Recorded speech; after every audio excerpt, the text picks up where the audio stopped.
In Season 4 of BMF, the threat of external forces and internal strife intensifies more than before, threatening to foretell Meech and Terry's demise.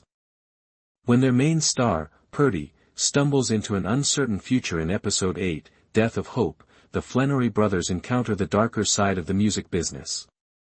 In the meantime, Nicole and her mother are still at odds because of Charles's absence from Detroit. Meanwhile, in the face of hardship, the latter battles the most stern aspects of her beliefs. But the severity of the turmoil Bryant is creating for the Fleneorys and their Black Mafia family is greater than any of these issues. As a result, as the brothers' relationship becomes more strained, so does their distance from their rival detective. Purdy meets her demise previously. Purdy overdosed due to her drug addiction and pain medication. However, despite her friends sending her to rehab, the musician runs away and ends up back in the arms of her exploitative ex and producer, Trell, who takes advantage of her in her vulnerable state in exchange for sustaining her drug addiction. Meanwhile, Meech chooses to search for the rapper in spite of Terry's protests, as he appears to feel that Stomping Records is already a sinking ship that should be abandoned before it takes BMF down with it. His older brother, however, is unwilling to retract the commitments he has made. He therefore unavoidably arrives at Trell's house to rescue Purdy from his grasp. Purdy learns that she has people who love her and would pull her out of a difficult situation when Meech saves her. This gives her the strength to resist the hold her addiction has on her and to leave her abuser. She works with Charles to compose new music after returning to the Stomping Records studio. But the road above her is still fraught with challenges.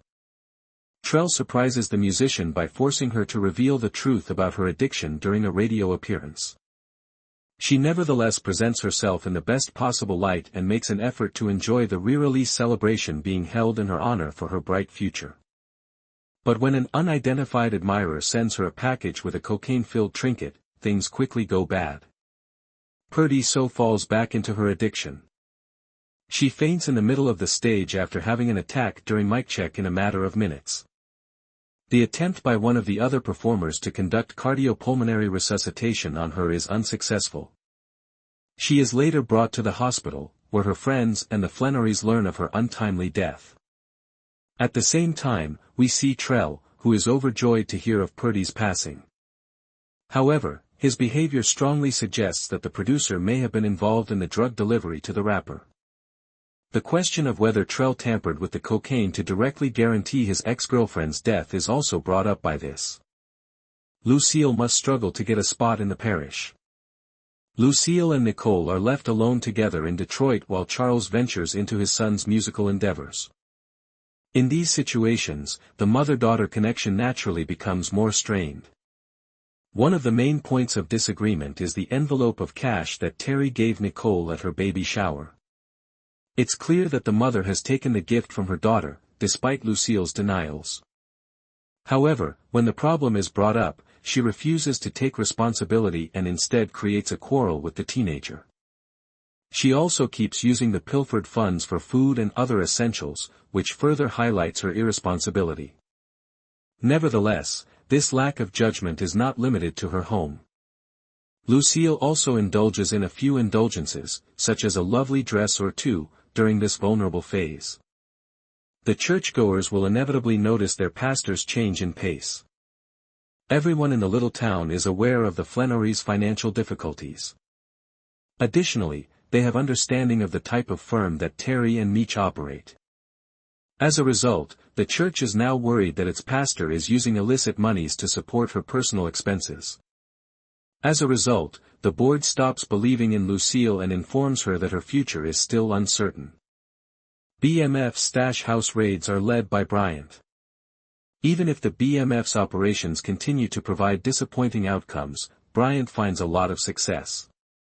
He is able to obtain the whereabouts of multiple stash homes run by Meech and his crew because of his prior bust. As a result, the investigator can launch raids that have the potential to severely damage the Flenory brothers' business thanks to a few calculated actions. Bryant, who is eager to seize any chance to brag, prepares for this by making it a point to approach Meech and Terry when they are in the hospital, grieving for Purdy.